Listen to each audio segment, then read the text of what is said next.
News, a service of Barong Insurance Agency, a public TIF district meeting in Weatherford. That's the big story for 7:30. I'm John Matthews. The first meeting of the Tax Increment Financing District Review Committee in the city of Weatherford will be held Tuesday at noon at Weatherford City Hall. Weatherford Economic Development Director Yolanda Cresswell says it's a public meeting and community members are welcome to attend. Among other things, the committee will discuss the status of the proposed TIF district, including potential boundaries, infrastructure improvements, and related project cost. There will be 2 city commission races in the city of Weatherford on August ballot. One of those races is in Ward 1, where Drew Terrell is challenging incumbent Kendon Wood. Terrell shares his reason for running for the seat. I just want to help with infrastructure, developing the city moving forward. A lot of street projects, a lot of drainage things. It's something we have a lot of background in my line of work. I think it'd be beneficial to the city. The other city commission race in Ward 3 features incumbent Warren Goldman facing Josh Atkinson.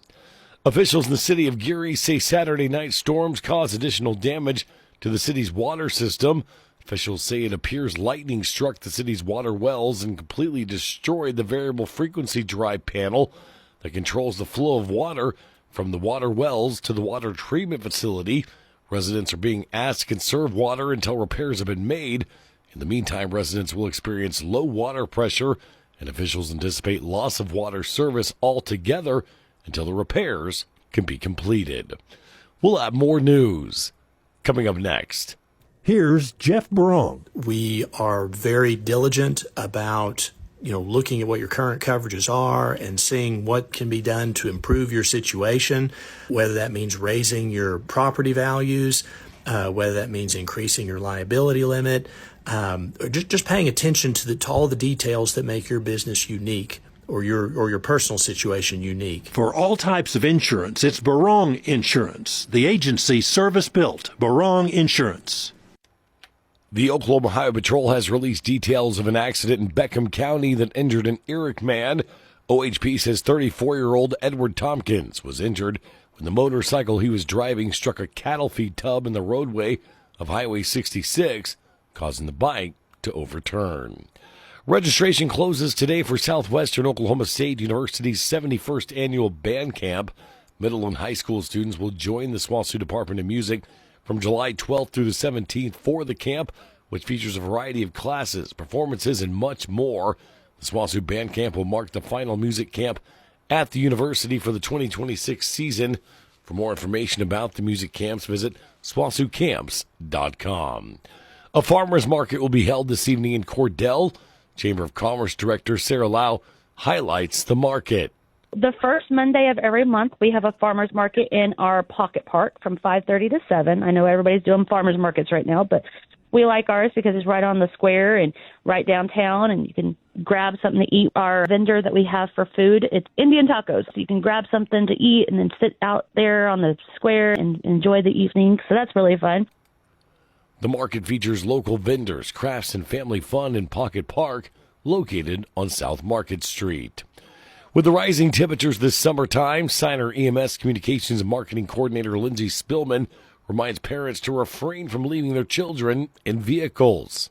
We see so much tragedy with thinking that, it's just a couple of seconds, I'm going to run in here, or you just wanted to pick up this one item and you've been wanting it. But it's so important to know that your child's body temperature can rise 3 to 5 times faster than an adult. Their core body temperature hits 104 degrees, and that's when that heat stroke will begin. And at 107 degrees, organ failure begins. Spillman says the interior temperature of cars rises rapidly, causing harm to children left unattended. Here's state news with the Radio Oklahoma Network. News from the Radio Oklahoma News Network. I'm Ann Roberts. A disaster declaration is in effect for Cleveland and Washington counties following severe weather over the weekend. Strong winds and flooding caused damage to homes and businesses. The state is working with the Oklahoma Baptist Disaster Relief to help residents impacted by the storms. Oklahomans are encouraged to report their damage at damage.ok.gov. There are still more than 10,000 customers across the state without power. More than 40 power lines were knocked down. There are still many intersections without stoplights, so drivers should consider those four-way stops when they head out this morning. In Norman, city officials opened cooling stations around the city for those without power. Those include the 12th Avenue Recreation Center, Crosspoint Church, and Norman First American United Methodist Church on Beaumont Drive. More on these stories at RadioOklahomaNews.com. From the Radio Oklahoma News Network, I'm Ann Roberts. News at 7:30, a service of Barong Insurance Agency. Coming up next, we'll get local funeral services after word from Lee Hometown Funeral Home. When you lose a loved one, it's important to have someone who's compassionate, understanding, and personal. Brandon Lee with Lee's Hometown Funeral Home in Clinton is dedicated to honoring your loved ones with heartfelt service. His goal is to create meaningful tributes that celebrate lives while guiding you with every step of the final process. Whether it's a traditional service, cremation, or pre-planning, if you have already purchased a funeral plan elsewhere, they will honor it as if it was their own. At Lee Hometown Funeral Home, they continue the tradition of caring and personal service. Please visit today to experience the difference. A celebration of life for 77-year-old Patrick Thomas Cornell will be held today at 1 o'clock at the First United Methodist Church in Clinton. He works as an attorney and was a former mayor of the city of Clinton. Burial will follow at the Mount Cemetery of Hope near Custer City. Services under the direction of Lee Hometown Funeral Home. Funeral services for 71-year-old David Ray Hines will be held Tuesday at 1 o'clock. The High Memorial Chapel at Lee Hometown Funeral Home in Clinton. He worked as a ranch hand. Today's funeral notice is a service of Brandon Lee at Lee Hometown Funeral Home in Clinton.